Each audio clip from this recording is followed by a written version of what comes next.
I learn over time. See how I paused for that?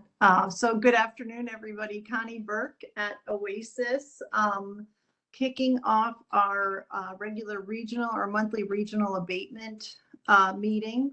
And it's a regional abatement meeting plus. I do see that there are other folks from OASAS on. Know that we are joined by Keith McCarthy. We also have some folks from the Grants Management and Special Projects team on. We also have folks from our Division of Fiscal Administration on. So thank you to the OASAS team for joining in. And thank you too to the LGUs for checking in this afternoon. Couple of things to talk about. Certainly an opportunity to discuss or ask questions of any of you as well. That's part of the reason for our meeting. In terms of, I'll start with OSF regional abatement. So as you all know, you are in receipt of the report request for 2024. And I can say that 46 out of the 81 reporting entities have submitted a report. So thank you very much to those 46 entities. It is a total of 81 because it's not just the LGUs, right? So there's also dollars that are going to the other litigating entities and to the cities. So it is 81 reports in total. So we've gotten a little more than half of them in, and I know that folks have asked if we could extend the deadline, which we did, I think, a couple of times at this point. Understanding that, you know, folks are busy, you have a lot going on, and also reporting out on this information may not be always straightforward and easy, right, to track the dollars and where they're going according to our 10 buckets. So I just wanted to put out there, again, that we've heard from a little more than half of the reporting entities. Know that we do require this reporting, and we do ask that for those who have not yet submitted, that you try to get that report in as soon as possible. So by maybe next week, I'll start reaching out to say, hi, could you please get it in? Also, for everybody to remember, it's the receipt of the report that positions you to receive the next installment of funding. So know that you've already received your fiscal year 25 dollars. The budget will be, the 26 budget will be settled at some point in the near future, and know that we will be looking to distribute the fiscal year 26 funding in the coming months. So we need your report in so we are able to send those dollars out to you. Does anyone have any questions or concerns with regard to the ask around the regional abatement report? You can either put your hand up or you can unmute. We all know each other. You can just unmute and ask a question if you have one. I see Debbie Davis is on as well. I'm scrolling through now. So welcome, Debbie Davis.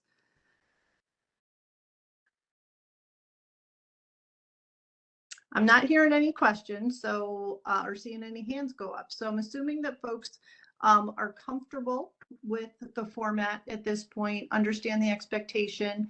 And for those who have not yet reported, it's just a matter of getting it in, right? So I will look forward to hearing from the rest of you.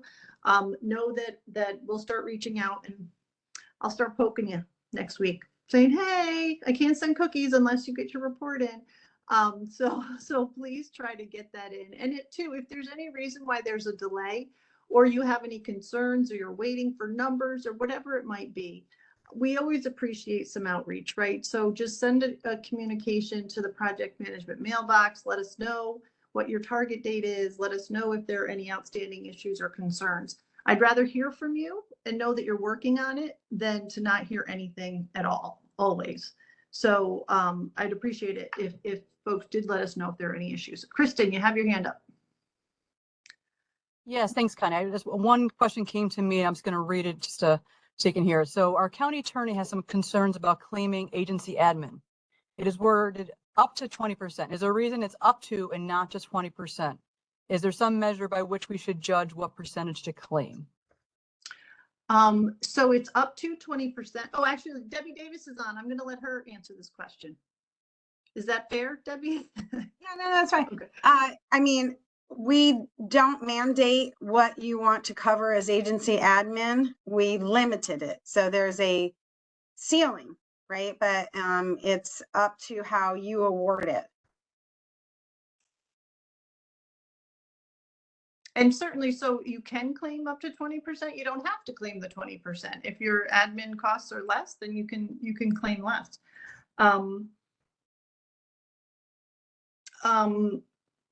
So any other questions? And thanks, Kristen, for catching that one. All right, terrific. Moving on, but in keeping with the reporting requirements for opioid settlement fund, also want everyone just to be aware that we are targeting May 1st for the date that we release the reporting link for the direct restricted share reporting. Now, we know that you all aren't necessarily the reporting entity.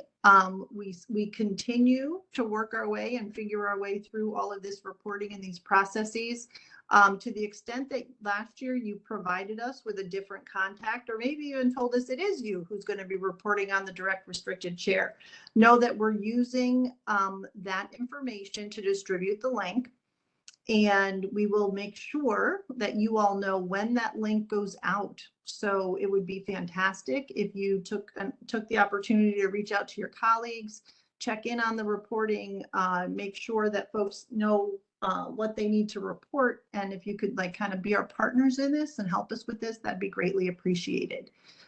So no, May 1st is our target. Whether you get the link directly because you told us you are the reporting entity, or it goes to a colleague, you will know when those report requests go out. Kristen, question? Yes, I just have one follow-up to the last question in regard to RA reporting. It was just asking, I was just messaged privately, do we need to keep any records of our admin agency's calculator? Do we need to keep records of the time we have spent? So along with the admin question again. So I think I know the answer to this, but I'm not going to test myself. I'm going to ask Debbie Davis to respond. All of your assumptions for how you're using the money should be recorded. So how you determine agency admin, perhaps within your county, is something standard that you do, that it's based on an allocation methodology. You would need to just have that available. And remember, right, that, and this is a challenge, but there's no supplantation, right? So we've had the same challenge as a state agency. So if you're doing an initiative and you've already cost shared out, yourself and your salaried employee, is there new money paying for you to do new work under OSF? I mean, that would be a consideration that you would want to take into effect. Connie, I just also wanted to piggyback a little bit on what you were saying about the restricted share, is that, and I know many of you are already super familiar with Kristen, and Kristen will call you right back and try to answer every question that you have. I did want to just let you know we are, thanks to the Attorney General's office, a little bit better positioned this year to help you with some of those questions. So if you're not understanding how we came to the dollar amount, if you would like to understand why we have dollar amounts allocated to certain years, we are in a better position to answer those questions for you this year. I know we're all learning as we go, so you might have put into place some ways to help you understand that on your end, and maybe you don't need our help. That's great too. But I just wanted to say, whereas last year we might have been telling you we're not sure or we don't know how those total to a certain amount, this year we're going to be able to provide that level of detail. Thank you for that, Lucia. Yeah, so to the extent that we can answer questions or help out, certainly we're here to do that. Another thing I'm going to mention in terms of, and looking for feedback from you all on this, in terms of the reporting, right? It is cumulative.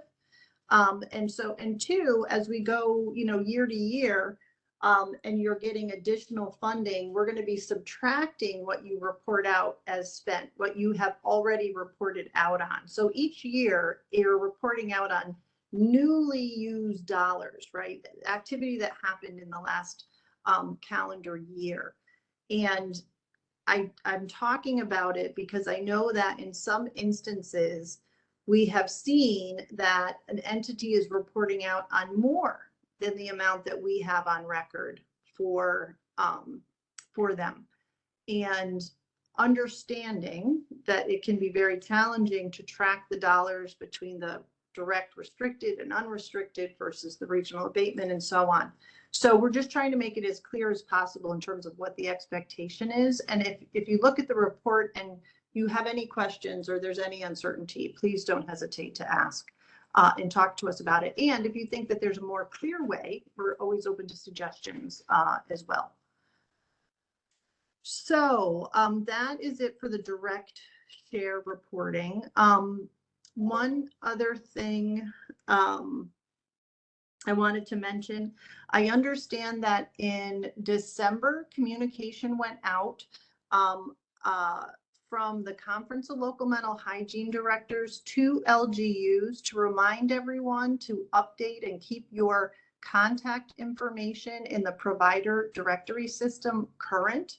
And so this is just another reminder. I know there have been some changes, a couple of retirements, and want to make sure that folks remember, especially if you're new in the role, that you're aware that that information does need to be updated in the provider directory system. It is our primary, database for contact information for you all as well as for providers. So it's always important to make sure you keep that information current.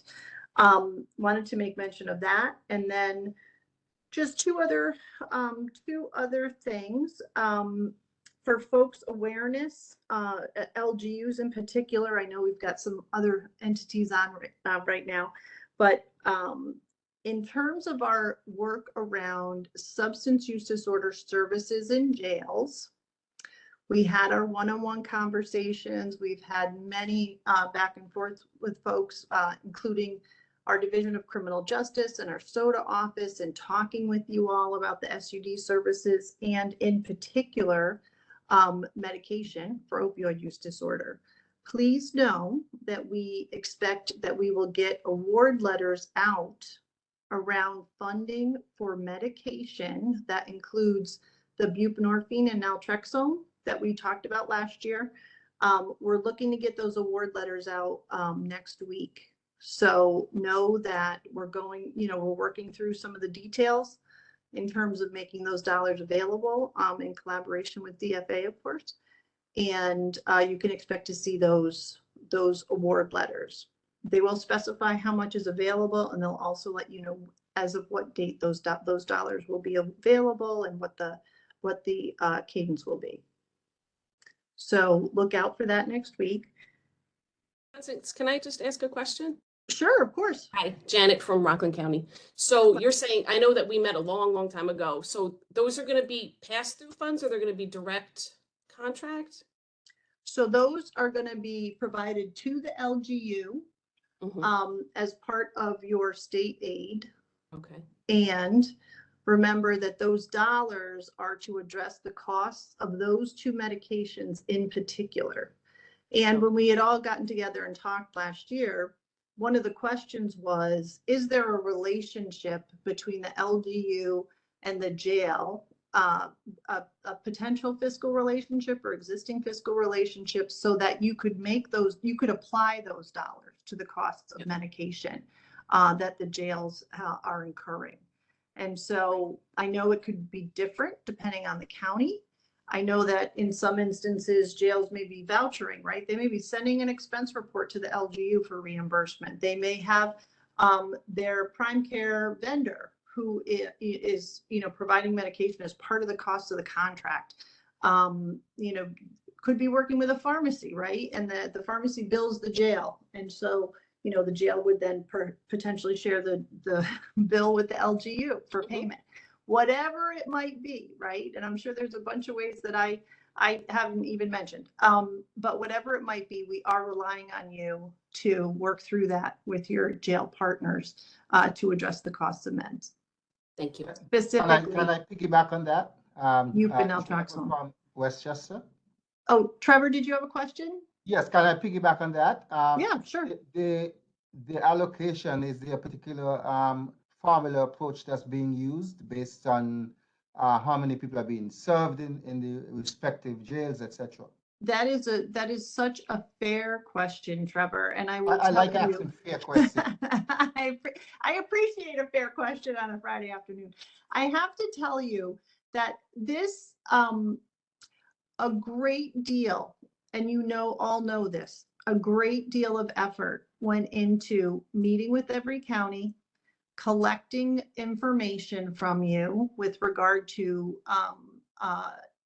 services, in 23 and into 24, costs of medication, costs of particular medications. And what we found when all was said and done is that there's a huge range in terms of how much people are spending on medication. And of course, some of it is driven by volume, some of it's driven by the size of your facilities. But interestingly, even in looking at facilities that have fewer people utilizing MAT, we still saw quite a difference in quite a range in how much folks were spending on medication, right? Now we know that's probably driven by whether folks are using, the injectable, right? That's more expensive than using, oral buprenorphine or something. So we basically looked at the range and we broke it up into I don't want to say quartiles, but broke it up based on size, and then an amount is going to be allocated. Now, another thing I want to say is that as we're making those dollars available, obviously we also don't want to provide more funding than you will be able to utilize, right? And so too, and for folks' awareness, we have everything from an example where methadone has not yet, but medication, there isn't a cost for medication yet in a facility. Folks have not had to utilize mood, all the way to, counties that are spending hundreds of thousands of dollars on medication.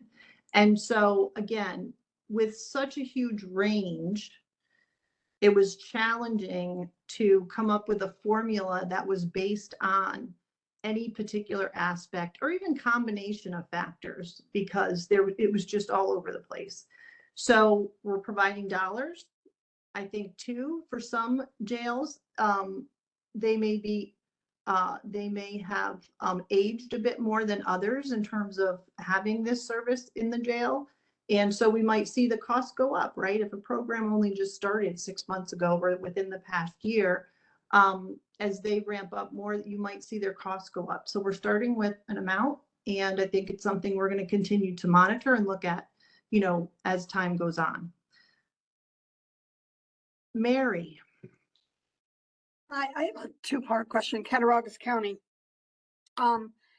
My first question is, there's a lot of state-ready inmates in our county jails. Does the state pick up the cost of that medication, or is that something we need to figure out too? Cattaraugus County is a fairly small jail, but about 10% of our population now is state-ready. And a lot of our people are on the MAT treatment. So just didn't know whether there was any information on that. So you're definitely asking a question falls outside of my purview. I have no expertise to be able to answer that. When you say they're state ready, I'm surmising that they're ready to transfer to a state facility. Yeah, they've been sentenced by a judge and they're ready to go to whatever state facility. And because of some of the other issues, they're not leaving. So in my completely uninformed, not formal response to your question, I would think as long as they're in the facility and they haven't actually transferred yet, you would be able to utilize the dollars for that cost. Having said that, I will certainly bring that question back, and, you know, Rabia Gaynor from our Criminal Justice Division is well versed in the terminology and the statuses, and we'll revisit and get back to you, Mary, on that one. Thank I you would, very much. I would think that they are eligible. I know also there are instances where sometimes people are hosting individuals from other counties where there's reduced capacity, and I know folks have asked questions about that too. So I don't want to mix things up, and I Okay. want Rabia to reply. Kristen, someone has a question? Yes, thank you, Connie. So this comes from Stephanie. What were the 2 medications that this funding goes to the LGUs that will cover for the jail? So you mentioned she just couldn't quite recall Yep. what you said. So, the dollars can be used to cover the costs of buprenorphine and naltrexone in whichever formulations you're utilizing. So from the OASAS perspective, the feds have approved 3 medications to address opioid use disorder. Those are methadone, buprenorphine, and naltrexone. We are working with OTPs so that they are making methadone available to all jails. And we're providing these dollars to address the cost for the other 2 medications that could potentially be used in the jail to treat OUD. Mary, you still have your hand up, so you might have that part too. No, I'm just slow on the take. Oh, no, okay, good. I just wanted to make sure because you said 2-part. And Kim, you have your hands up. Oh, I think I'm Mary's part too. Is it possible, or is it worthy of discussing that if we're boarding potential state individuals, state incarcerated individuals, that we wouldn't normally be having to medicate those 10 or 20 people, therefore they're kind of using the local county funds when they normally would have been at a state facility? Is there any worth to us trying to keep track of who was, you know, state ready versus who was going to spend their time in pre-sentence or, you know, 1-year bids? I will bring that back and we'll discuss from my perspective, and you know, certainly willing to hear others' opinion and, you know, weighing in because this isn't definitive. If they're residing in your facility, and if they're here's a question: if they're residing in your facility and they're state ready, how would those medications be paid for in that circumstance without these additional funds?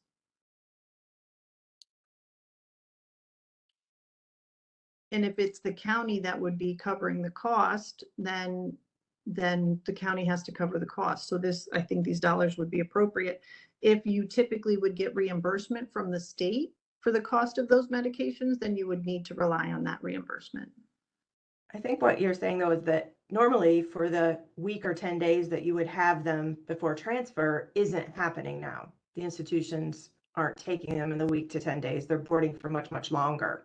That is So correct. yes, I thought that's where you're going, Mary. In the previous, years, we said, sure, well, 14 days, but now they're staying 40. Yeah, so again, I asked the question, so in the past, whether it was 14 or 40, who covered the cost of the medication? Yeah, Connie, this is Steve. I'm just thinking that question applies for the whole gamut of health and mental health care in the facility. These are folks who are in need. We're not turning anyone away depending on what their status is. Yeah. Yeah, so and if there's a way to recover the cost, then I guess the jail is doing that. But, we got to treat the people who present as needing treatment. Yeah, so not being familiar at all, I was just wondering if because of their status, if there was a different funding stream, or if the state reimbursed or provided dollars, just trying to understand that, because in that case, that would help inform how I would respond to the question. But it sounds to me as though the county does provide those medications and covers the cost of it. And so these dollars are to cover the costs of buprenorphine and naltrexone for individuals within the jail facilities. And I would leave it at that. I know Mary, you've got your hand up again, and Jay also has his hand up. So why don't we go to Jay first? Hi, Connie. This might have been asked and answered, but that includes Sublocade, correct? Yeah, so Jay, you're testing my expertise in the different formulations and what falls into each category, right? So with the buprenorphine and the naltrexone, there's Sublocade and there's Suboxone, and I know that there are injectables versus oral, and there's sublingual and all. So any formulation within those two larger categories is what you can use the dollars to cover. Okay, thank you. You guys are really making me show my weaker hand in this conversation, but I'll forgive you for that. I started it. Mary, you have a question? I just was going to make a comment. I know that in our jail, if we have a federal inmate, we do get reimbursed. So I'm Right. not sure if the That's state it. does the same thing, but you know, it's typically a moneymaker for us to have a federal inmate. So, but that's what I know about. That's what I was thinking of. Yeah, I was thinking of the federal example because folks had talked about that, right? But this is not the same what folks are talking about in terms of the state ready population. Yeah, that's what I knew. That I just didn't know if it was the same thing as the federal. So whether they reimburse too. Gotcha. And it sounds like not from what folks have said. Okay. That brings me close to the end here. So the only last thing that I wanted to mention, and I think that, you know, folks are aware that with our opioid settlement funded initiatives, to the extent that it's possible, we are utilizing SAFA to get dollars to our providers. So you already have had outreach from OASAS with regard to asking if you can manage the funds to pass on to a receiving entity. And in not all cases will we necessarily utilize that mechanism, but for awareness, that is our preferred option. It's an existing process, existing infrastructure to support that process. So to the extent that we can, we are using that. So I hadn't thought to say that to you guys some time ago. And I know that there's been some outreach from DFA with regard to some of the projects that will be starting up on OSF. So know that this will continue, that again, this is our preferred approach in terms of making the dollars available. We don't want to have to reinvent the wheel or create more work if we don't have to. Although I'm recognizing that this is work for you in making the dollars available and passing them on to the LGU, to the provider. So when I say make more work, I mean for like everybody, as opposed to making more work for DFA and you, depending on which approach we take. So I recognize the work that you're doing, and thank you for collaborating with us to get those dollars out there. Appreciate that. Just last final thing that I have actually, so you know, just to make sure we're all on the same page, everyone I believe is aware that with regard to the SAPT, the supplemental block grant initiatives, those are ongoing. We are reading that the funding is available, and we have communicated with all providers on all projects that had contracts that were in place through June 30th. That our expectation is, or I should say our invitation was, for them to continue to deliver services. In most instances, providers have said yes, they would like to continue through the end of June. There are just a few who had released staff and have opted not to. But that's where we stand right now. And, you know, just again, thank you for being supportive of the providers in the midst of all of that tumult. It was a test. It was not a fun test, and perhaps one that we will experience again in the future. We don't know what the future holds, but hopefully not on this particular funding stream. So just wanted to check in with folks on that.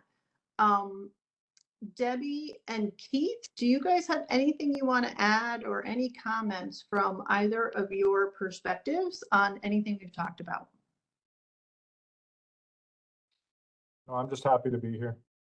Oh, Keith, you just made my Friday afternoon, even though that was probably said with no amount of sincerity whatsoever. I'm going to pretend you meant it.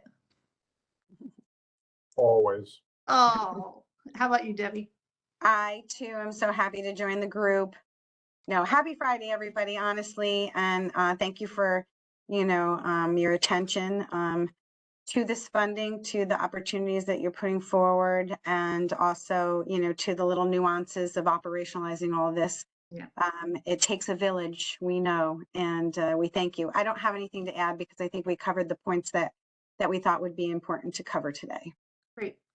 So any questions, comments, concerns from anything that folks wanted to bring up? I'm just scanning here to see if there are any comments. Go ahead. Yeah, we realized over the course of the last 12 months that we got some increased functionality and are trying to use it with regard to your reporting. So as the person completing the report, you will get an email, both that you completed the report, but with a copy of the report. Kristen was helping me catch up with those of you who were early reporters, and we didn't have that automated at the time for you. So you received it back, but now this is going to be automatic. So please keep that for your records. I know, well, Keith likes to say a shorter time, and then Connie says 5 years when she's gone, and then in however many years when you are gone and someone else is trying to understand, what did they say we spent in 23, 24, 25? And I'm sure it's hard even after a year to be like, what went into what buckets? How did I do this? So we hope that that'll be useful to you for your records and your record keeping, but I just wanted to mention that. And so should you not receive it, please reach out or check your spam filters. I know some of your counties are like wowing me with their IT security. It can be very hard to email some of your counties. So just make sure that it doesn't get caught somewhere or went missing. We do want you to have that, and it is automated. So at this point, so just be on the lookout for that, and we hope it's helpful. Yeah, and if you don't get it, you should let us know, because apparently we didn't figure it out. It's lost right? somewhere, or it's in your there's a spam glitch filter. somewhere, right? There's a glitch somewhere along the way. Anything else? Other comments, questions? This is Jay. So that email would come from OASAS OSF project management, like some of the other ones that we're getting for, like, say, the report. And yeah, I know I've done it I've done it as a test. So the issue is, Jay, that even if it's coming from an email that we put in to put as the email that it came from, in order to get all this functionality, it's because it goes over these different servers, and FormStack is how you submit it. And so whichever address it's coming from, it could be like through and over these other servers, which your spam filter might catch. So Jay, I hear what you're saying, Lucia, but let's do a test and confirm where it looks like it's ultimately coming from. And I understand you're saying, Lucia, that depending on the server, it may kind of change the address, or it might look like a different address. So to the extent that we can test it, Jay, and provide feedback, we will. Thank you. Sure. Jay, I'll send you an email. I'll do a test and I'll let you know what I find out, okay? Oh, great. Thank you. No problem. All right. Any other anything? I appreciate you guys showing up. I appreciate the fact that we have this time together. I know that it's not always like, woohoo, this is like something amazing happening, but I think it's important that we have a chance to check in. And if folks do have questions, if one person has a question, there's a good chance somebody else has that same question. So it's an opportunity for us to do a level set get everybody on the same page and just be current too in terms of what's happening with the reporting and kind of what next steps are. So I hope that you all continue to find this a good use of some of your Friday afternoon. And it's like Friday afternoon at 2. So we totally see the weekend. The weekend is like, it's even closer than the horizon, everybody. So that's always a nice thing for those of us who don't have to work on the weekend.